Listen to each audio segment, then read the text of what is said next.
la chambre de l'instruction de la Cour d'appel de Paris s'est réunie, ce vendredi 10 mars, pour évoquer l'éventuel retour en détention provisoire de Pierre Palmade. Une audience qui s'est tenue à huis clos, comme la précédente. Pierre Palmade doit toujours faire face aux conséquences de ses actes, un mois après le tragique accident de voiture qu'il a provoqué.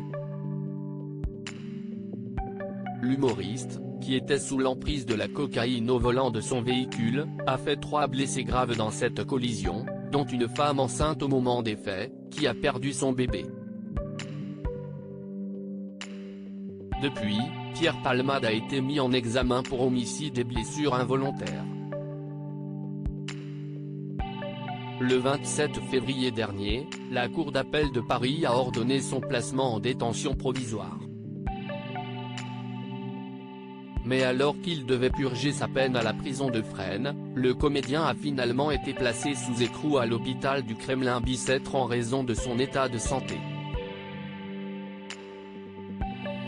L'affaire connaît un nouveau rebondissement quand, le 7 mars dernier, la justice ordonne sa remise en liberté sous contrôle judiciaire.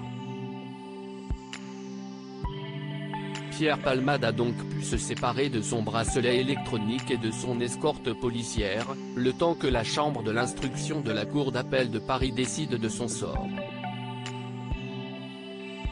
Pierre Palmade remis en détention ? La justice a tranché ce vendredi 10 mars, la chambre de l'instruction de la Cour d'appel de Paris a statué sur l'éventuel retour en détention provisoire de Pierre Palmade.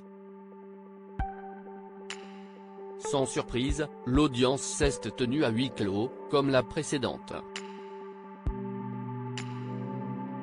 Et une fois de plus, l'acteur était absent pour raison médicale.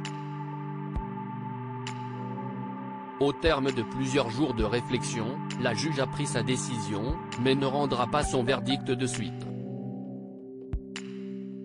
En effet, d'après les informations de BFM Télévision, il faudra encore patienter pour connaître le sort de l'humoriste. C'est donc mardi 14 mars que nous saurons, si oui ou non, Pierre Palmade tournera en détention, ou s'il reste encore sous contrôle judiciaire. Affaire à suivre.